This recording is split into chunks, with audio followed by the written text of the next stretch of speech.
¿Cómo vamos a usar esto? Se supone que acá en la zona de pruebas,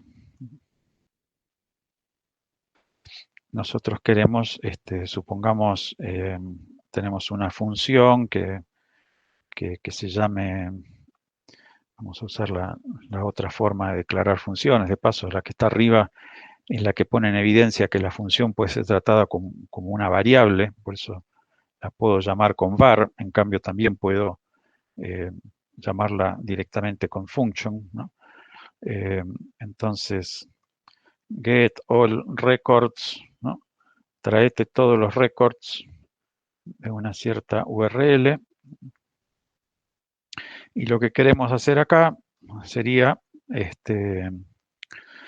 hacer fetch data, entendiendo que fetch data es la función que efectivamente va a parar al backend a buscar los datos, ¿no? Fetch data, pasamos la URL, y entonces como fetch data retorna una promise, entonces cuando la estoy invocando, yo sé que lo que devolvió fetch data paréntesis URL paréntesis, ¿no? Es una promise. Entonces, la promise tiene un método que es el método fundamental de las promesas que se llama then, ¿no? Y entonces a ese método then le tenemos que pasar la función que queremos ejecutar una vez que nos hagamos de los datos. En este caso estamos suponiendo que vamos a recibir un array de datos. Así que, digamos, lo que tenemos que pasar acá es una función, y entonces vamos a repasar la función declarada en forma anónima y con la sintaxis de flecha gorda, ¿no? O sea, esto va a devolver una cierta data que, digamos, supongamos que nosotros sabemos por especificación que es un array. ¿Y qué vamos a hacer con esa? A ver, data, flecha gorda, bueno,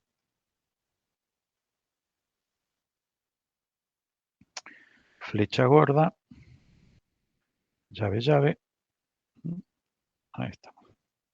Algo vamos a hacer con esos datos. Podemos hacer un console log que nos muestre cuántos registros recuperó, ¿no? Supongamos que hacemos entonces,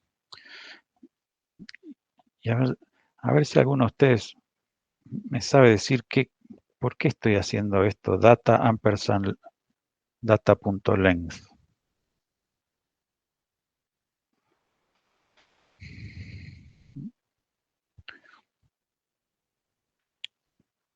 No nos interesa el output, nos interesa que quede a la vista la consola. Ahí está, ahí nos quedó entonces.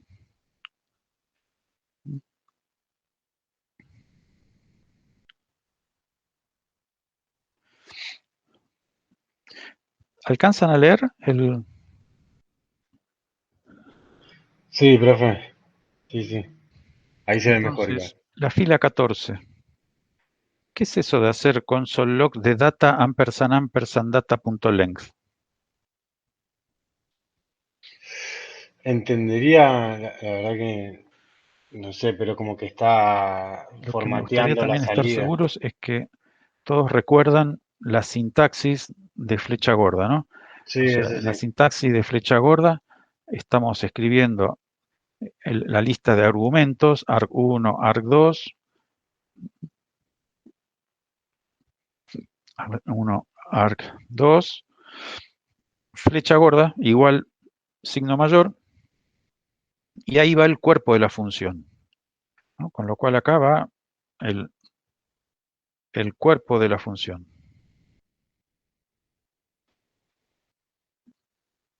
Como caso particular, ¿no? Si, si la función simplemente tuviera que devolver un valor y solo recibe un argumento, esto se puede llegar a simplificar al punto de escribir así.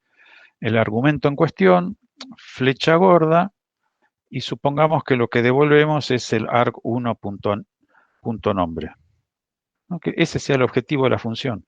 Pasarle un objeto que por lo visto tiene la propiedad nombre y que entonces la función nos devuelva el nombre. Entonces esto que escribimos en la fila 11 es una función. Le pudimos sacar los paréntesis que están ejemplificados en la 10 por ser un único argumento. Y podemos obviarnos las llaves porque estamos implícitamente haciendo esto, ¿no? Return arg1.nombre. Bueno, el return lo podemos obviar. Y como es una monolínea, la función es una monolínea, es simplemente retornar un valor, entonces tampoco nos vemos obligados a encerrar entre llaves el cuerpo de la función. Y en el caso de que pongamos llaves, la función puede ser todo lo larga y compleja que haga falta, pero sí, y no son pocas las veces en las que todo lo que tenemos que hacer es devolver un resultado, una evaluación, una expresión, entonces queda tan simplificado como esto, ¿no? Entonces, la pregunta que les estaba haciendo es si reconocen esta sintaxis. A mí me suena, pero no, nunca la ¿Qué usé. significa? Me parece que no Esto, escucha el digamos, profe. conviene cerrarlo entre paréntesis para que No. se entienda bien que es una expresión que la computadora tiene que evaluar en tanto tal, ¿no? ¿Quién me recuerda qué es el ampersand? Ampersand. Es el operador AND. ¿Se escucha, profe?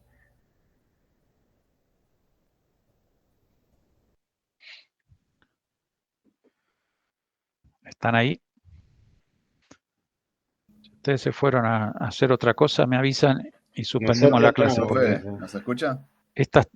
estos momentos sincrónicos es justamente para ir desgranando un ejercicio paso a paso entre todos, con la participación de todos. Entonces, ¿qué es el doble ampersand?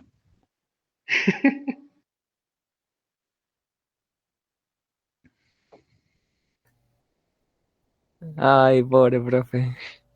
A ver, ahí se da cuenta, pues. A ver si se da cuenta. Ahí va. Ahí está. ¿Cómo es? Hola, profe, ¿ahí escucha? Ahora sí. Ah, estaba yo muteado por lo visto. Ahí va. Sí, profe.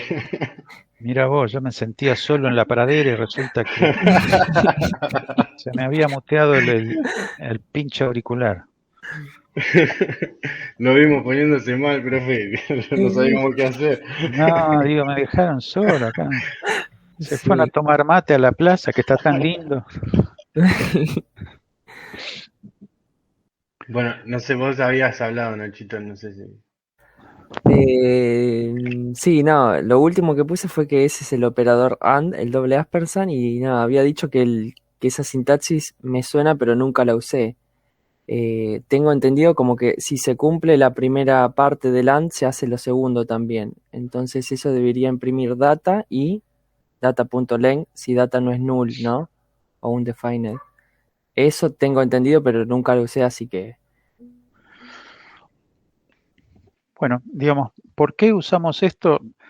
Porque, digamos, cuando nosotros le pedimos al backend, ¿no?, que nos traiga data con una cierta URL, podría ocurrir que no vuelva nada, que por la razón que fuere, devuelve vacío, o sea, no nos devuelve un array, sino que nos devuelve directamente algo vacío, nulo. Por lo tanto, data sería una variable nula, undefined o null, depende de cómo esté armada la...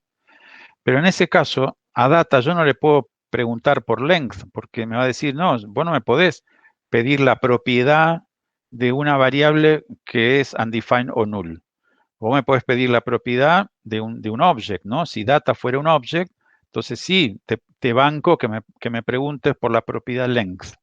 Incluso podría ser que la propiedad length no existiera en data, pero si data está creado, JavaScript no va a pinchar, va a devolver undefined. Ahora, yo no le puedo pedir una propiedad al undefined, o sea, yo no puedo hacer undefined.length, ¿no? Puedo hacer objeto.length y si está el length bien y si no importa, pero no lo que, digamos, JavaScript dice hasta ahí te banco.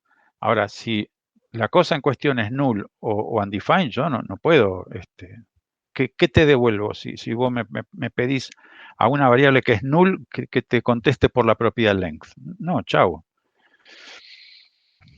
Entonces, digamos, la necesidad de testear los argumentos en toda función que está recibiendo un argumento, sea calculado, sea que pasó como argumento, siempre es necesario. O sea, nosotros nunca podemos asumir que no vaya a ser cosa, que data venga. ¿Puede ocurrir que venga vacío? Sí, puede ocurrir. No está en nuestro arbitrio garantizar que no ocurra. Entonces, lo correcto, aún en una prueba de escritorio, como estamos haciendo, es tener en cuenta eso, para generar el training de que nunca podemos dar por bueno que una función, sobre todo una función que acceda al backend, no pueda ocurrir que venga nula.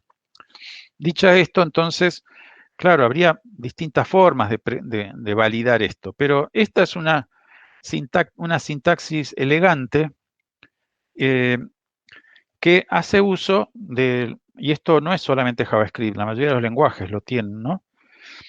Que le estamos haciendo evaluar una expresión lógica, ¿no? Le estamos diciendo evalúa A y B, ¿no? O sea, tenemos lo que estamos evaluando es lo que el dato de A, vamos a llamar a data A, ¿no? Contra el dato que devuelve data length, llamémosle a eso variable B. O sea, estamos haciendo el conector lógico de A y B. Entonces, esto en algunos casos va a devolver true, en algunos casos va a devolver false. Entonces, ahí hay que recurrir a las tablas de verdad lógicas. Y entonces, ¿cómo hacemos con eso?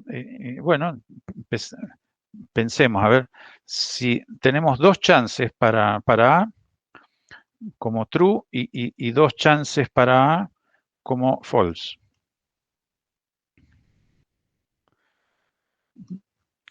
De manera que si esto fuera true y true, que esto fuera true y false, que esto sea false y true, o que esto sea false y false. ¿No? Entonces, en una comparación lógica que sea A y B, y los dos son verdad, ¿el resultado cómo resulta? Verdadero. Verdadero. Si el primero es verdadero y el segundo es falso, ¿cómo resulta el resultado? Falso. Si el primero es falso y el segundo es verdadero, ¿cómo resulta? Falso. Falso. Y si los dos son falsos, Falso también. recontra falso. Entonces, noten lo siguiente, resulta ser que solo esto va a devolver true solo si se cumplen las dos cosas. Y es lo que querríamos, ¿no? Querríamos que sea verdad que existe data, que no es undefined o null, y que efectivamente tenga por lo menos un elemento, el array, y por lo tanto podamos decir que si está valorizado data.length, length es la propiedad de todo array que nos indica el largo del array, ¿no? Con lo cual, si data.length no es 0, que 0 significaría falso, sino que es 1, 2, 3, 4, entonces tanto data como y data.length van a ser true. Y por lo tanto podemos decir, ok, adelante con los faroles, el backend devolvió algo y algo significativo. Cualquier otra situación va a dar falso. Ahora, hasta ahí pareciera medio pavo esto, ¿no? Pero ¿dónde está la gracia? La gracia está en que en cómo evalúa JavaScript, como la mayoría de los lenguajes de programación, cómo evalúa una expresión de este tipo y qué devuelve finalmente. Entonces, ahí resulta ser que tenemos el concepto no de true o false, sino los llamados truthy y falsy, ¿no? falsy, ¿sí? ¿No? Verdaderito o falsecito, ¿no? Me parece así como, qué raro, ¿no? ¿A qué estamos jugando? ¿Es falso o es verdadero? Bueno, no, ¿es verdaderito o es falsecito? Bueno, lo más fácil es definir qué es falsei, porque todo lo que no sea falsei es truthy. Sería sin la E, truthy. Entonces, si devuelve null, si está undefined, si era una variable numérica y devuelve 0, si era una variable string y devuelve el coso vacío, bueno, por supuesto, si devuelve el propio false, ¿no? Todas estas condiciones hacen que la evaluación de A o la evaluación de B, si es null, undefined, 0, string vacío o falso, eso ya es un false y por lo tanto lo considera falso. O sea, en esta tabla de verdad estaríamos, si fuera falso, estaríamos en alguna de las dos del final. Pero entonces, fíjense esa situación, ¿no? Si data fuera undefined, ¿no? Nosotros estamos evaluando data y data.length. Y resulta que data es undefined, con lo cual vamos a la tabla de verdad y si es undefined, estamos en el caso de false, ¿no? Por lo tanto, no importa ya cuál sea el término siguiente, esta expresión ya da falso, ¿no? Porque si el primer término es falso, no importa el segundo, ya va a dar falso. Entonces JavaScript, como la mayoría de los lenguajes de programación, no se toman el trabajo de evaluar el segundo término. Ya devuelven falso. Devuelven concretamente lo que evaluaron. O sea, devuelven null, devuelven undefined, devuelven el 0, el false, el string nulo. Y no siguen evaluando. Y eso era lo que queríamos. Lo que queríamos era que si data es undefined, no intente evaluar el data.length, porque ahí se nos produce una exception del programa y se nos cuelga. Entonces, con esta forma, data ampersand data.length, nos aseguramos que no se va a leer el segundo término si data ya es undefined o null. Por el contrario, supongamos entonces que data es un objeto. En nuestro caso, sospechamos que es un array, porque así dice la API esta de fetch data, ¿no? Fetch data, vamos al manual y nos dice, sí, te va a devolver un array, vacío o no vacío, te va a devolver un array. Ah, bueno, entonces, en teoría, data es un objeto de tipo array, con lo cual estamos en la situación en la que la evaluación del término A es true.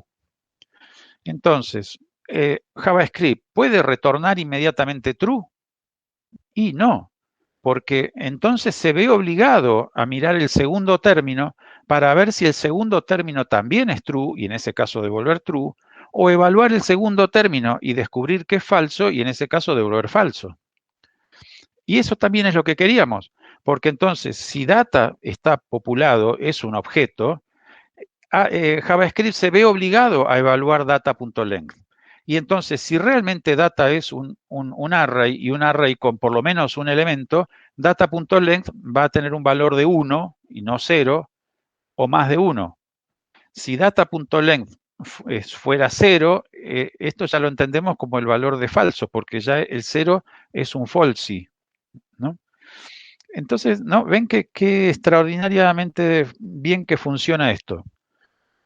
Así que es muy recomendable el hacer esto, ¿no? Y si nosotros tuviéramos que, supongamos que el objeto data fuera un objeto, data fuera un objeto que a su vez tuviera una propiedad response, que a su vez tiene una propiedad clients, que a su vez tiene una propiedad, bueno, supongo que llegamos hasta ahí.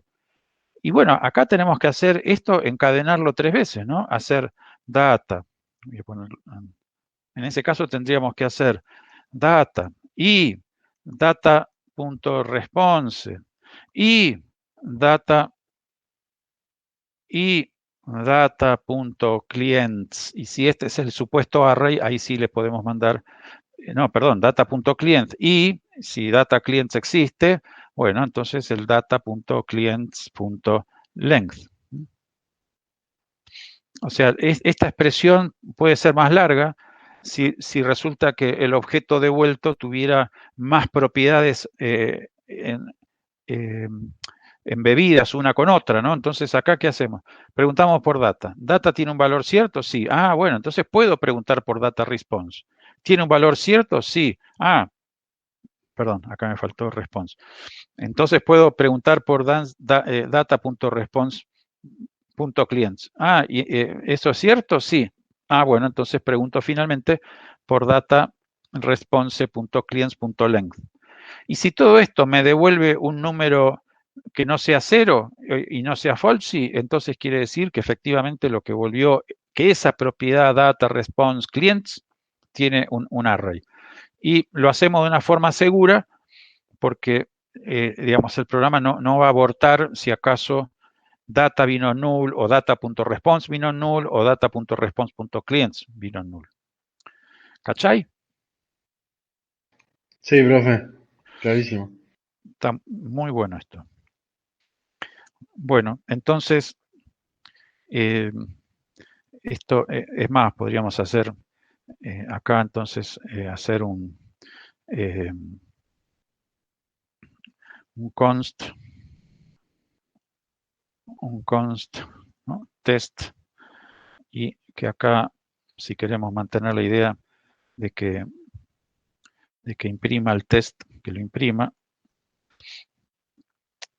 el test que lo imprima, bueno, test que lo imprima, y entonces acá, antes de continuar, preguntamos if test, ¿no? If test, tuki tuki, y ahora podríamos hacer de forma confiable data.forEach, por ejemplo, ¿no? Y recorrer los registros, el registro R, el record, y hacer un console log de, supongamos que el registro tiene una propiedad nombre.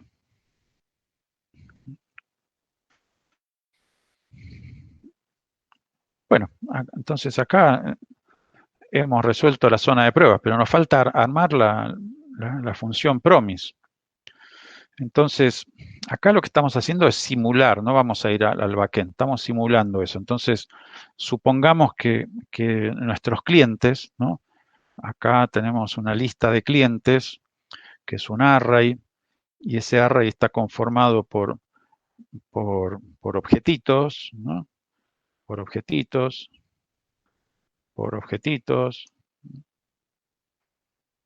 y supongamos entonces que ese objetito tiene nombre Alicia, el otro tiene nombre Pedro y el otro tiene nombre Joaquín. Bueno, y entonces, ¿cómo es esto de la New Promise? Cuando nosotros hacemos una New Promise, tenemos que definir y pasarle como argumento al constructor de Promise la función ejecutora. O sea, esto sería así. Nosotros lo que estamos buscando es promise, new promise, y una función ejecutora. ¿Qué es la función ejecutora? Y bueno, justamente la función que va al backend y pretende recuperar la lista de clientes. Y cuando esa función ejecutora logra hacerse de la lista de clientes, tiene que avisarle a la promise que tiene que pasarle a la promise, al objeto promise, el resultado de lo que se recuperó. Entonces, ¿cómo es la sintaxis? O sea, la sintaxis, no, la asignatura de la función ejecutora. Y la función ejecutora tiene dos argumentos, que son el resolve y reject. Y la función ejecutora va a hacer algo con esa, lo que tenga que hacer, hasta que en algún momento pueda hacer resolve.next y mandar, supongamos en este caso, los clientes, ¿no? Mandar el array a través del método next, ¿no? Es decir, esto, si acá está explicado, ¿no es cierto? No. No es resolve.next, eso es en los observables, es directamente resolve. La sintaxis de promesas es directamente resolve. O sea, la promesa necesita como argumento una función que no se va a ejecutar en el momento de hacer el new promise, ¿no? Sino que al momento de hacer el new promise, le estamos pasando una función como dato. Fíjense que sería muy distinto que hacer esto, ¿no? Sería muy distinto que decir, le paso la función ejecutora, pero no la función ejecutora, lo que revuelva la función ejecutora. No, en este caso yo le estoy pasando como argumento una función ejecutora, que la puedo definir al vuelo acá mismo, como una función anónima usando la flecha gorda. Ok. Y eso es lo que vamos a hacer, porque en este caso estamos haciendo algo muy, muy sencillo, ¿no? Entonces, ya sabemos que, como son dos argumentos, resolve y reject, y esos argumentos son funciones, ¿no? Ahora vemos quién nos provee esas funciones y en qué momento. Y esto entonces, ¿qué va a tener que hacer? Y va a tener que hacer resolve, ¿no? Y acá vamos a mandar los clientes. Lo que vamos a hacer es invocar este método resolve que nos fue provisto, que es una función. Entonces, ¿no? Acá, cuando la función ejecutora haya recuperado el array del backend, entonces hace resolve, ¿no? Los records que haya logrado traer del backend. Bueno, esto así sería muy pavo porque entonces la función se va a cumplir casi inmediatamente. Entonces, ¿qué podemos hacer? Y meter esto dentro de un timeout para simular que justamente está demorando un ratito. Entonces hay una función de la librería de JavaScript que se llama timeout, a la que también hay que pasarle una función ejecutora, y la cantidad de milisegundos que queremos que demore antes de hacer lo que querramos que haga. En este caso, ¿qué es? Y que ejecute el resolve. O sea que en este caso, enseguida, cuando ejecutemos las pruebas, deberíamos corroborar que llamamos a la promesa y esto que está acá, ¿no? Este console log y este for each se va a estar produciendo un segundo, ¿no? Porque esto está en milisegundos, un segundo después de haberse invocado esta función, ¿no? Entonces, de paso acá en la zona de pruebas, entonces nos falta, para que ya quede, invocar la función. O sea, get all records, ¿no? Y una URL de fantasía, no sé, ¿no?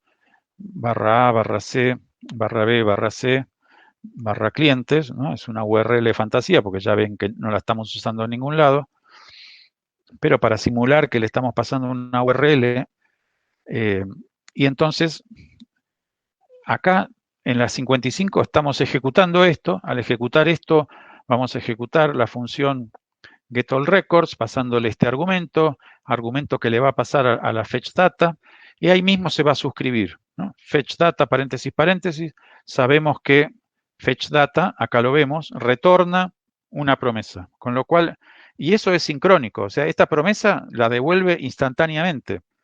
Lo que no va a ocurrir instantáneamente es el resolve clientes. Este sí va a ocurrir un segundo después. Pero entonces, acá hemos logrado que desde el punto de vista de las funciones en el sentido tradicional del término, esta función, que si bien tiene adentro un algo asincrónico, esta función inmediatamente devuelve algo. Y como no puede devolver los resultados, alguien dijo, bueno, llamémosle de una forma medio poética, que lo que devuelve es una promesa. ¿Por qué una promesa? Y porque te promete que en algún momento te va a devolver la información. ¿Cuándo es ese momento? En este caso, 1000 milisegundos después de haber devuelto esa promesa. Como estamos acá.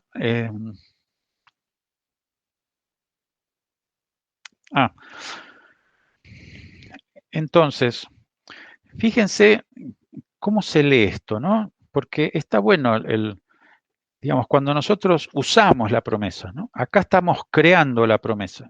Y en esta función estamos usando una promesa. Es mucho más frecuente que ustedes usen promesas a que creen promesas. Porque, digamos, por ejemplo, JavaScript tiene una función fetch. Esa función fetch devuelve una promesa. Entonces, nosotros sabemos que si queremos buscar algo en el backend, usamos la función fetch, sabemos que es una promesa, entonces sabemos cómo suscribirnos al resultado, ¿no? Bueno, entonces, ¿cómo se lee esto, no? Es interesante porque esta es una promesa. Es una especie de if, ¿no es cierto? Una promesa finalmente es una suerte de if, ¿no? Entonces esto se lee if then XX. Si la promesa se cumple, si la promesa es true, o sea, no salió rejected, sino que la promesa terminó resuelta, resolve, se ejecutó el resolve, entonces, claro, es como si estuviéramos haciendo if then, ¿no? ¿Y cómo sería el else? Y bueno, el else sería con el catch, ¿no? O sea, acá habría que cachear, ¿no? Catch, ¿no? Y ahí seguramente vamos a estar recibiendo un error y algo habrá que hacer con ese error.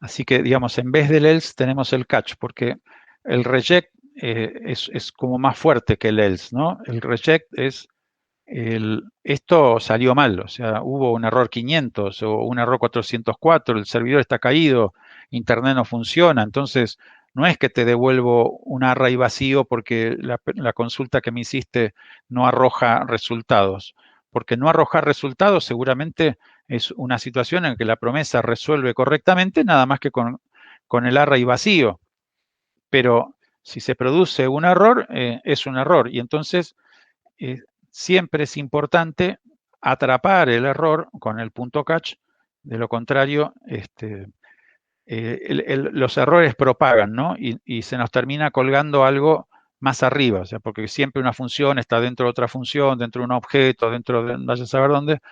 Entonces, en la medida en que la excepción no es atrapada, JavaScript, como cualquier otro lenguaje de programación, sigue haciendo un bubbling, ¿no?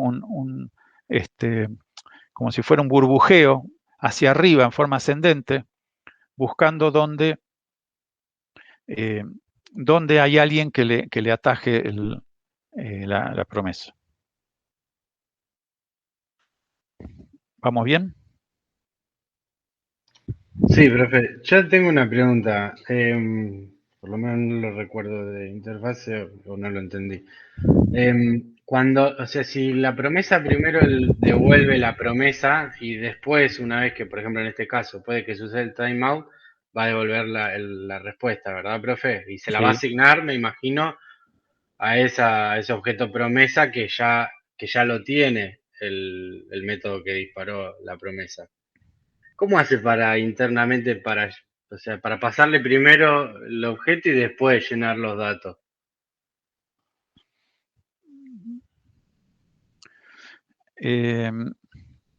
Yo no estoy seguro de entender tu duda, pero por ahí podríamos intentar ejecutar esto y por ahí, al ir viendo cómo se ejecuta esto, o a vos se te va aclarando o a mí se me va aclarando. Dale, dale. Porque además no hemos hecho un solo run, así que acá pueden haber todavía algún error. Sabemos que JSBin a veces hace alguna mala jugada y no nos compila, así que acá estamos en la versión 1.1. Bueno, vamos con el run.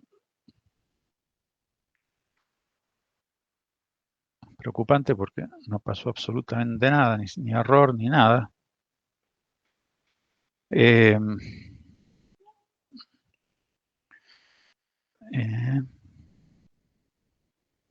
Fetch data.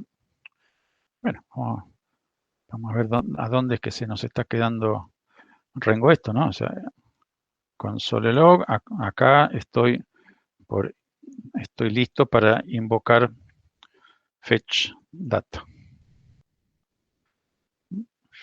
Fetch data. Y esta es fetch data. Y acá entonces console log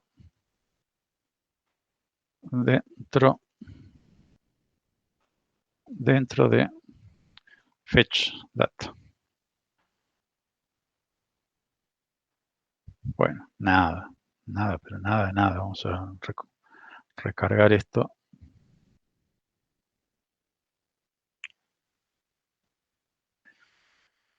Qué raro. A ver, vamos a testear si tenemos algo valorizado. Get all records. Sí, está valorizado. Es una función y si ejecutamos esta get all records, ¿no? Y le pasamos una cierta URL, no importa cuál es. Creo que falta Ahí una está. llave, profe. Porque recién le salió dentro de la función getRecord, le salió la línea 58, así que me parece que falta una llave para terminar la función getAllRecord. Bueno, esto desastre. ¿Escucha, profe? Sí, escucho. Lo que Ah, pasa es que estoy tratando de de cortar frenarlo. descortar el JSBin que se quedó laburando, me va a palmar la computadora.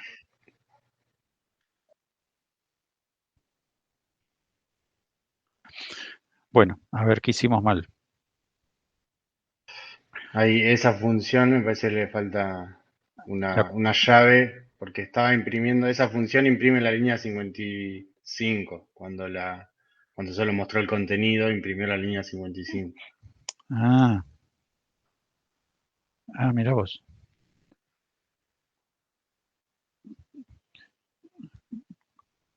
Claro, claro. Claro que no, de un error de compilación, entonces, ¿no? Eh,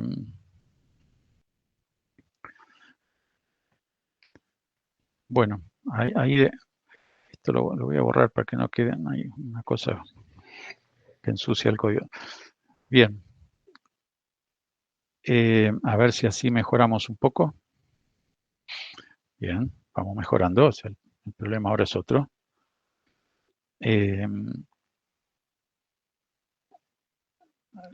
Acá, fetch all records. Get all records. Get all records.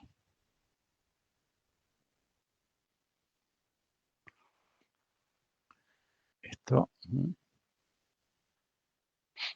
no, ni compilas. Esto parece estar bien. Esto está bien. A ver, le voy a sacar el punto catch por las dudas. Por las dudas tenga un error de sintaxis del punto catch. No, no ese es el problema. Y acá, ¿cómo andamos acá? Acá esto termina donde termina ya, eso está bien. Cons new project, Tuki. Esto, cons promise, new promise, piripipi. Esto pareciera estar bien.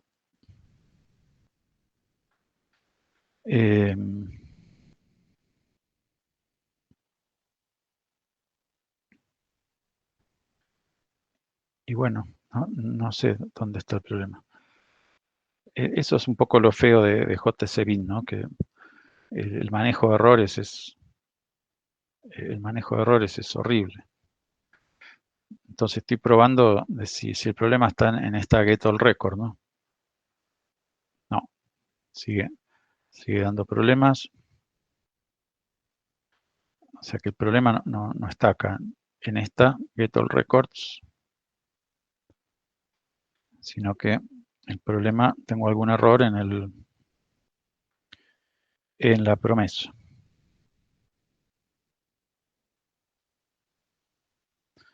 Y entonces, const promise, vamos a ver si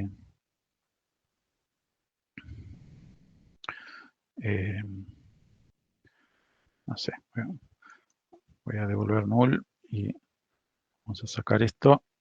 Es decir, el problema está acá. Tuki, clear. Sigue dando problemas esto.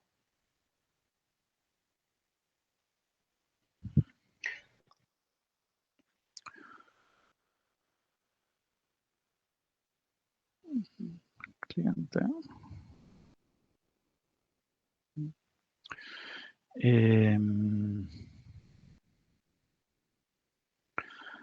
A ver, si no ejecuto la función acá,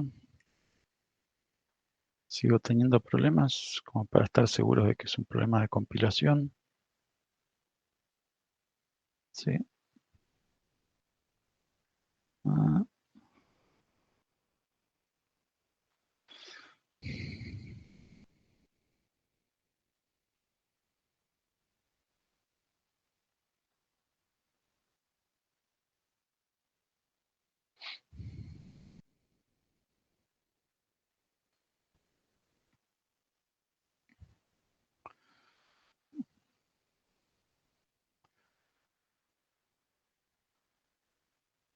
Puede ser que hubiera tenido el... Bueno, ¿cómo puede ser esto?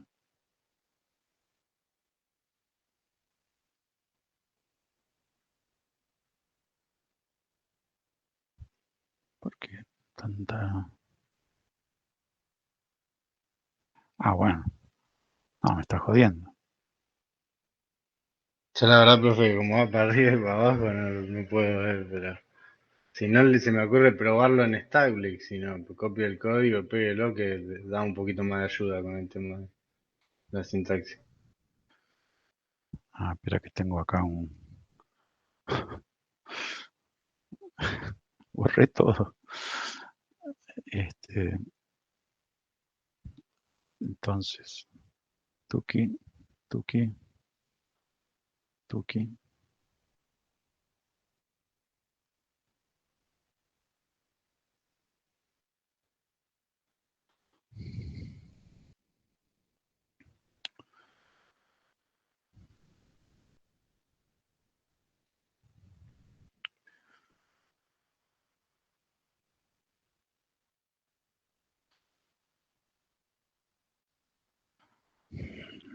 Me tiene dijo esto.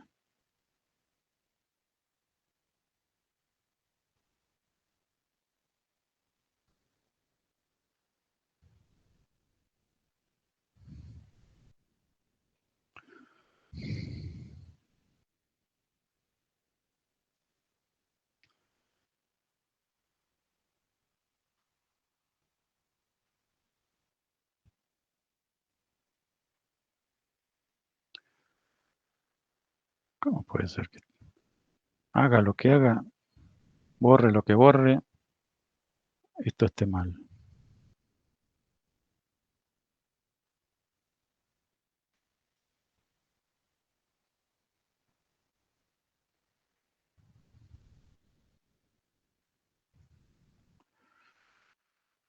Es de locos esto.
¿Qué es lo que...?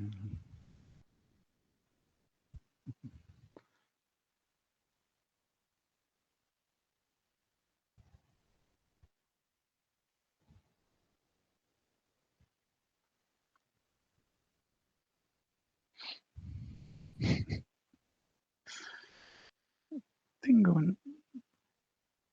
dos funciones vacías. Dos funciones vacías y me da un error. ¿Qué le pasa al coso este?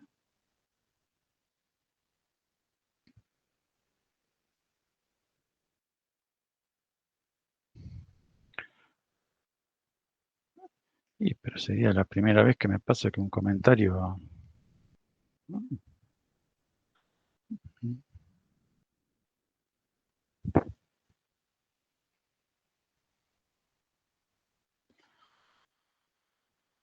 Mirá, ahí abajo había, como tenía la ventana abierta, digamos, expandida, no se estaba viendo esta llave en la 23. Bueno,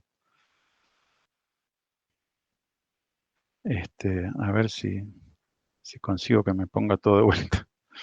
Uy, me parece que perdí como en la guerra. Qué chiste.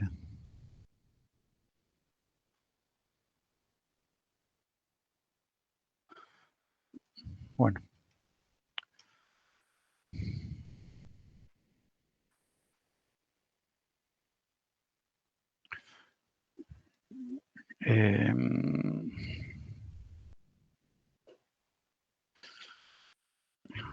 Qué bola.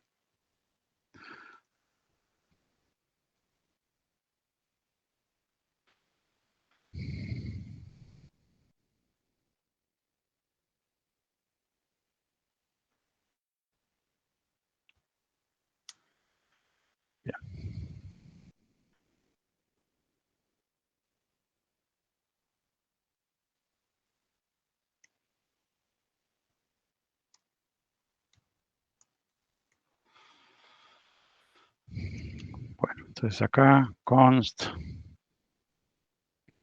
promise igual a new promise. Acá va resolve reject flecha gorda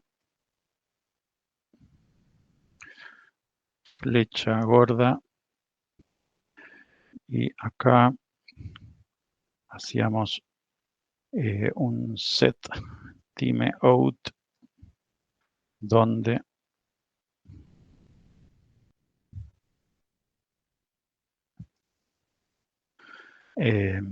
transcurrido los 1000 segundos, esto resolve clientes. Y a todo esto retornaba la promise. La promise la devuelve enseguida y en cambio el resultado de la promise, el resolve, va a ser 1000. Acá. Sí, igual como no lo estoy usando ese argumento, pero está bien, dejémoslo bien escrito. Y entonces acá hacíamos bueno, podemos hacer de paso en dos pasos, ¿no? Var promise igual a fetch data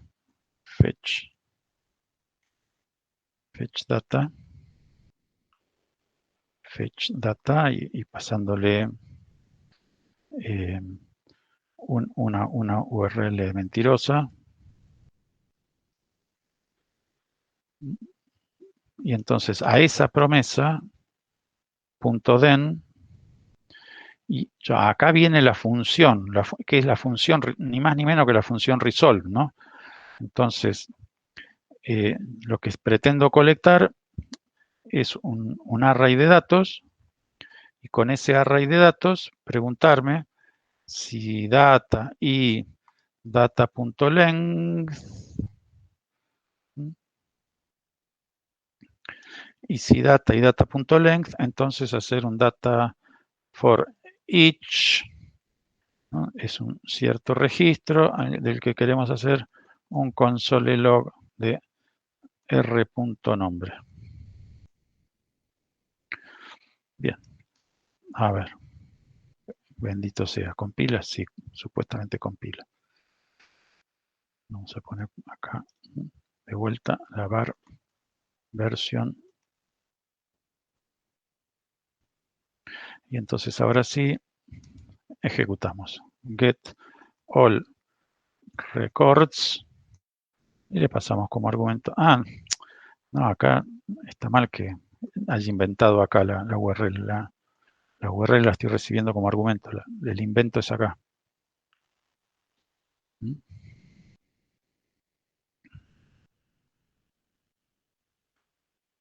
Get all records. Falta cerrar la comillita, poner el punto y coma. Y esto debería andar. Run, pasan uno y escribe Juan, Alicia y Sabrina. Bien, ahí lo tenemos funcionando. Bueno, entonces, a ver si podemos entender tu pregunta.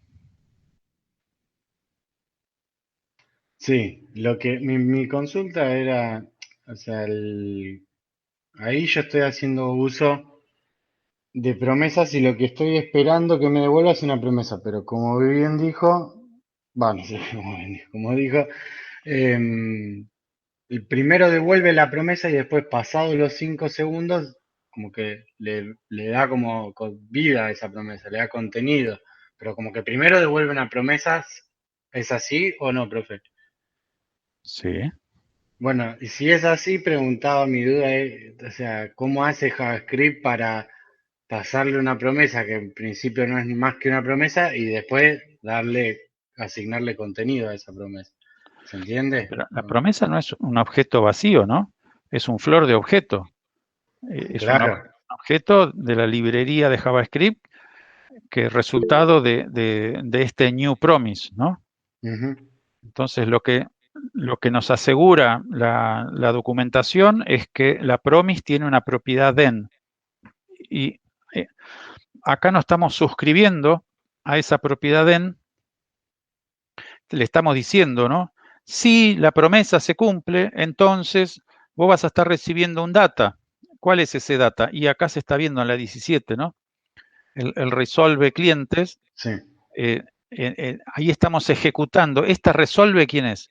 Esa resolve es exactamente esta función que le estamos pasando en el den, ¿no? O sea, acá nosotros le estamos diciendo qué tenés que hacer cuando te venga el resultado, ¿no? Y ven que esto es una función, ¿no? Es una función con flecha gorda, que, digamos, el argumento es data y ¿qué va a hacer? If data, qué sé yo, y for each console log.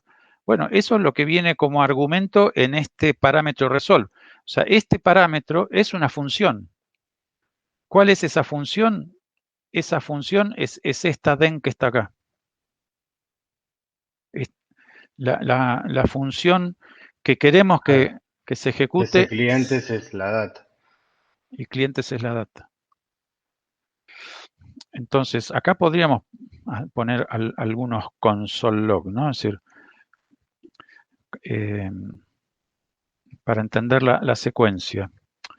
Vamos a ver, vamos a hacer la secuencia si la entendemos bien. Nosotros llamamos primero a get all records. O sea que esto es lo primero que se ejecuta. Console log 1. Tendríamos que poder ver, en pantalla aparece el 1. Llamamos a la promesa, ¿no? Invocamos la promesa y yo ya tengo el resultado de la promesa. Acá va a ser 1.1. Vamos a hacer así, 1.1, acá 1.2. Entonces, aquí invocamos la función de la promesa. ¿Quién es esa función? Esto que está acá. Entonces, acá podemos poner console log 2.1. Es decir, acá empieza la ejecución de la promesa. Y sospechamos que lo primero que va a ocurrir que lo primero que vamos a ver en pantalla es que esto devuelve la promesa instantáneamente, ¿no? Antes de que, digamos, de que pasemos a la línea 30, ya se tiene que haber visto la ejecución de la 23, porque el llamado a esta función es sincrónica. FetchData es una función sincrónica. Es una función que crea una promesa y devuelve la promesa. Eso es sincrónico. El asincronismo está acá adentro. Entonces, ahí podríamos decir, bueno, a ver, pongamos acá un console log, y acá van a empezar a aparecer las sorpresas, ¿no? Un 3.1, y en qué momento, en el momento en el que esto finalmente se ejecuta, el 3.2, ¿no? Y acá podríamos decir, ¿no? Console log fin. La ejecución terminó.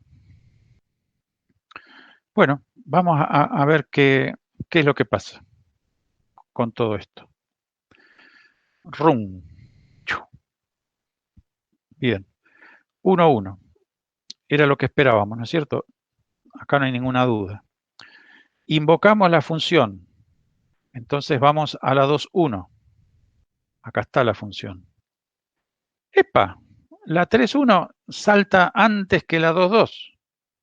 Y recién después de eso volvemos a la línea de ejecución acá y vemos el 1.2. Y ahí es donde se produce la espera y un segundo después escupe los tres resultados previo a haber puesto este 3.2 que está acá arriba, ¿no? Por lo tanto, también acá podríamos poner un console log 1.3, porque esto se va a ejecutar. Vamos a comprobar que esto se ejecuta cuando empieza, después que la promesa resuelve lo suyo. Vamos de vuelta, clear run. Ahí, entonces, después del fin, se produjo el 3.2 y el 1.3. O sea, después del fin, se ejecutó el 3.2 y obviamente después del 3.2 se invoca el den y se ejecuta el 1.3. Lo que puede no resultar obvio es que 3.1 se está ejecutando de una, ¿no? Digamos, fíjense que 3.1 aparece 1.1, 2.1, 3.1. O sea, la función ejecutora de la promesa se ejecuta ni bien pasamos por la 16. Y eso es lógico, ¿no? A ver si es lógico o no es lógico. Es de esperar, en el sentido que nosotros le estamos pasando como argumento a la promesa una función que tiene que ir al backend. Entonces la promesa dice, yo no voy a esperar ni un segundo más, ya empiezo mi trabajo. Esto después van a ver que es la gran diferencia respecto a los observables. No sé si se acuerdan de interfaces, ¿no? O sea, la promesa, ni bien se invocó, ni bien se creó la promesa ya lanza la función ejecutora. Y la lanza antes de que haya alguien suscripto. Fíjense que acá aparece en la 35, aparece el punto den, ¿no? Y el punto den, acá está el 1.2, ocurre más tarde que el 3.1. O sea, nos podemos suscribir después de haber disparado la promesa. No estamos obligados a suscribirnos primero para después invocar la promesa, ¿no? Eso también es un gran cambio respecto de lo que decíamos hace un rato del manejo de eventos, ¿no?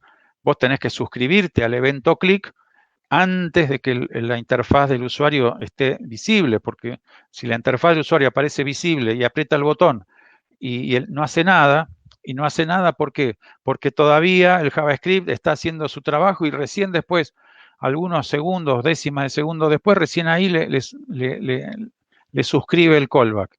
No, eso sería inaceptable. Bueno, la promesa es muy distinta, porque la promesa está pensada para resolver una función que demora. Entonces, la promesa empieza a laburar ni bien la invocamos, o sea, ni bien le pasamos esta función la ejecuta. Digamos, el constructor se deglute esta función e inmediatamente la ejecuta. Si no la ejecutara, no veríamos el 3.1, ¿no? Esto es muy importante, que quede entendido que nosotros acá, cuando hacemos el new promise, ¿no? Le estamos pasando una función ejecutora. No la estamos ejecutando. Acá no está el paréntesis, paréntesis. Se la pasamos como un dato, pero internamente promise, una vez que, digamos, que se deglutió esta función, la invoca inmediatamente, porque asume que si esto demora, no tiene ni un segundo que perder. Ya se pone a laburar, ¿no? Y entonces algún milisegundo va a ganar. ¿Qué pasaría si nosotros resolviéramos sin esperar el timeout?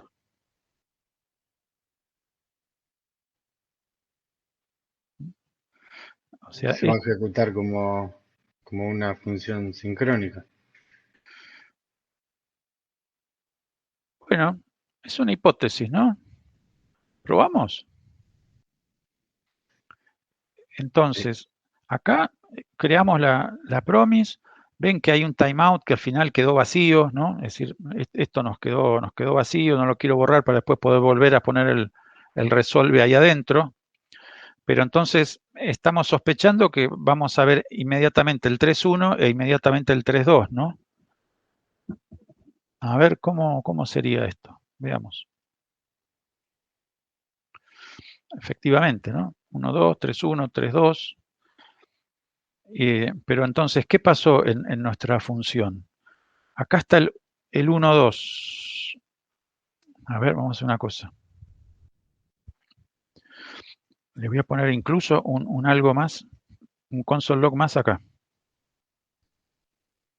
1.1, 1.2, 1.3, 1.4. A ver.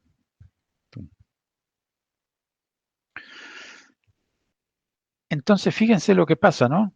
Se ejecutó el 1.1, se ejecutó el 1.2, ¿no? Se ejecutó el 1.1. Entonces la promesa empieza a hacer lo suyo, 3.1, 3.2.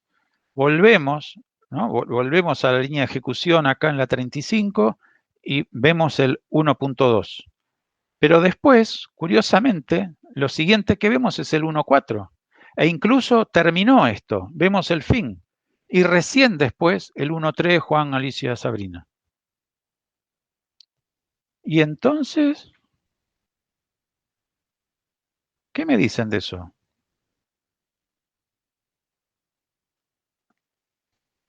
Parece como que la promesa la ejecuta al final de todo, o sea, sin importar. Bueno, no sé, no. Bueno, digamos, lo que surge de esto claramente es que la promesa, independientemente de si la función ejecutora es sincrónica o asincrónica, la promesa se comporta en forma asincrónica. Porque la promesa, digamos, suscribió esta función que está acá, ¿no? Que les recuerdo que esta función data, flecha gorda, qué sé yo qué, no es ni más ni menos que este resolve que está acá, ¿no? O sea, este resolve que está acá es la función que le hemos pasado acá en el punto den. Con lo cual, es evidente que si bien acá apareció enseguida, ¿no? 3.2, 2.2, resolve no se pudo ejecutar instantáneamente, porque resolve en el momento en que pasamos por acá era nulo. ¿Me explico? Si todavía no nos fíjense cómo vienen los tiempos, ¿no? 1.1, 3.1, 3.2, 2.2, 1.2. Recién, cuando estamos en la línea 35, pasamos el 1.2. Y recién, a continuación, nos suscribimos a la promesa. Con lo cual, la promesa tiene esa suerte de virtud, ¿no? De decir, bueno, yo cuando alguien me pregunte por estos datos que ya tengo en la mano, porque esto resultó instantáneo, lo vemos acá en los console log, cuando alguien me pregunte por esto, yo le voy a mandar los clientes. Pero mientras tanto, la promesa se lo quedó guardadito hasta que aparece el pr.den. Y cuando aparece el pr.den, bueno, se toma un par de ticks, se dice así, ¿no? O sea, ciclos del compilador, ciclos del, no del compilador, sino del del runtime de la máquina virtual, ¿no? Se toma algún ciclo de la máquina virtual porque, de hecho, como vemos, siguió de largo, 1, 4, fin, y recién después se produce la ejecución del punto den. Claro, tiene que funcionar así, porque si a nosotros nos permite crear la promesa y después suscribirnos a la promesa, siempre, si no trabajara de esta forma, siempre estaríamos preocupados de cómo diablos hago para hacer el punto den antes de tener la devolución del objeto promesa. Yo necesito tener el objeto promesa para hacer el punto den, con lo cual es exactamente diametralmente opuesto a lo que decíamos con lo de los eventos, ¿no? Es decir, acá yo voy a tener la función ejecutora andando antes de que haya algún cliente que vía el punto den quiera suscribirse al resultado. Así que es bien interesante cómo funciona. Con el observable van a ver que no se cumplen ninguna de estas dos cuestiones que acabamos de descubrir.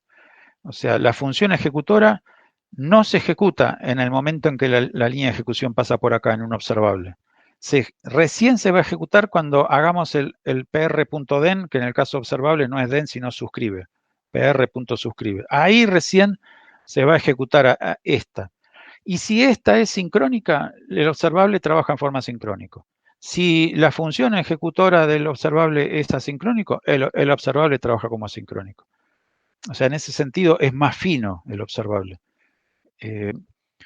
Porque claramente si nosotros sabemos a priori que en realidad estamos usando el observable porque nos viene bien entrar en el esquema de los observables, en esto de las cañerías, que conectamos la salida de uno con la entrada al otro, y bueno, si alguna de esas etapas no es una etapa asincrónica, porque es una suerte de procesamiento de información que estamos haciendo del lado cliente, bueno, el observable dice, yo no voy a demorar ni un minuto, yo si veo que es sincrónico, inmediatamente te paso el resultado.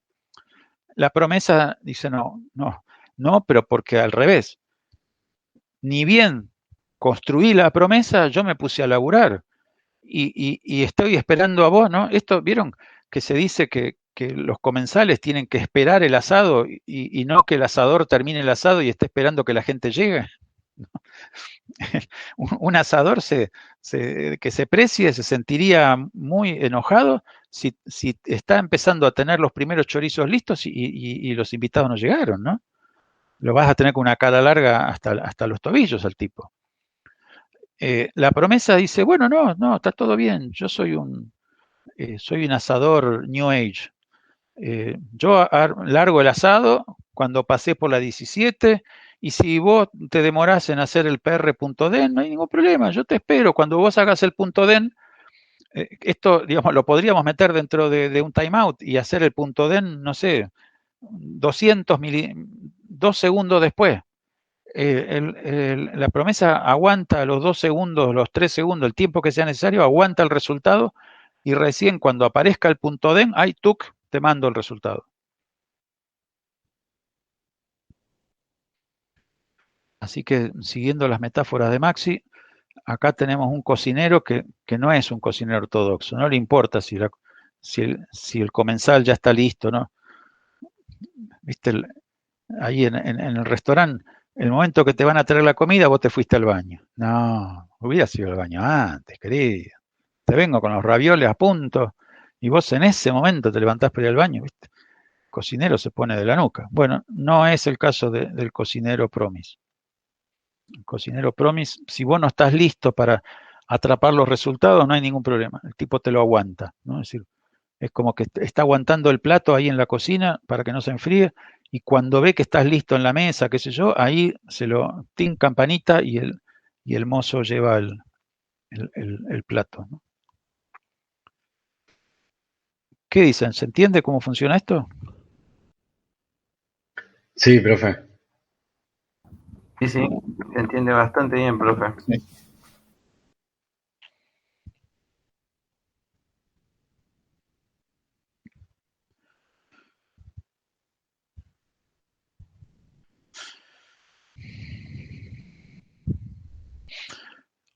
Bueno,